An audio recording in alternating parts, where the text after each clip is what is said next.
बनाती है। ऐसे ही 1 महीने का समय बीत जाता है। आदित्य का जन्मदिन वाला दिन आता है जहाँ सारा काम रज्जू ही करती है, क्योंकि वो अपनी बहू पर काम छोड़कर बेटे का जन्मदिन बर्बाद नहीं करना चाहती थी।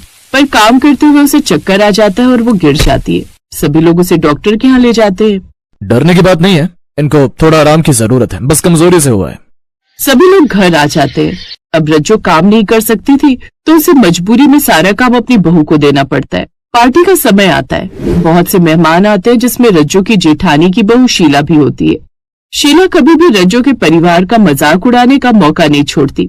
अरे देवरानी जी सुनो जरा। हाँ दीदी बोलो, जरा मेरे लिए दाल लेकर आना। जी दीदी।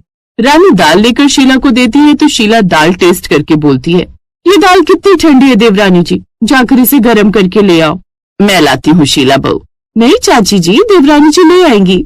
हाँ माँ जी आप बैठो, मैं ले आती हूँ। रानी रसोई में जाकर दाल गर्म करके ले आती है, जहाँ लाते समय शीला पांव लगाकर उसे गिराने की कोशिश करती है ताकि गर्म दाल उसके ऊपर गिर जाए, पर इसका उल्टा ही होता है। रानी जैसे ही गिरने वाली होती है, आदित्य उसे संभाल लेता है।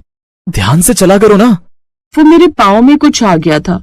सभी लोग खाना खाते हैं और रानी की गरम दाल की खूब तारीफ होती है, जिसे देख शीला को अंदर ही अंदर गुस्सा आता है और वो बोलती है, देवरानी जी अगर दाल इतनी अच्छी बनाती है तो हमारे मोहल्ले की प्रतियोगिता में भाग क्यों नहीं लेती? हाँ आइडिया तो अच्छा है। वैसे भी दाल बनाना ही तो ऐसा काम है जो रानी बहू बिना किसी गलती के करती है। जैसे शीला ने सोचा था वैसा ही होता है। रानी प्रतियोगिता में भाग लेती है। प्रतियोगिता का दिन आता है और शीला चुपके से रानी की दाल में लाल मिर्च भर देती है। अब आएगा मजा। देवरानी जी को अब तो हार का मुंह देखना ही पड़ेगा। दीदी आप यहाँ क्या कर रही हैं? कुछ नहीं, मैं तो तुमको ऑल द बेस्ट बोलने आई थी। धन्यवाद दीदी। कुछ समय बाद वहाँ जज आते हैं और सबकी दाल चखते हैं और रानी को विजेता घोषित करते हैं, जिसे सुनते ही शीला तिलमिला जाती है। ये कैसे हो सकता है? ये कैसे जीत सकती है? इसकी दाल अच्छी कैसे हो सकती है? क्यों नहीं हो सकती? अच्छा इसलिए क्योंकि तुमने इसकी दाल खराब कर दी थी। चाची जी वो मैं... कुछ मत बोलो तुम, सबको मैं बताती हूँ आखिर क्या हुआ था। रज्जू सबको सच बताती है कि कैसे रानी की बदनामी करने के लिए शीला ने उसकी गरम दाल खराब की, और ये सब होता देख रज्जू ने रानी से दोबारा दाल बनवाई।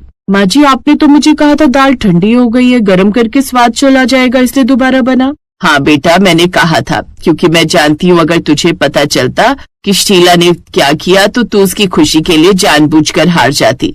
मैं जानती हूँ मेरी बहू रानी किसी को भी पसंद नहीं है। कई बार तो उसके कारण मुझे भी बहुत सी परेशानी होती है, लेकिन इसमें इस बेचारी का क्या दोष? ये सब कुछ अपने भोलेपन में करती है। हम सब इसको कितना सुनाते हैं पर ये बेचारी हंसते हुए सब सह जाती। मेरी बहू जैसी भी है मुझे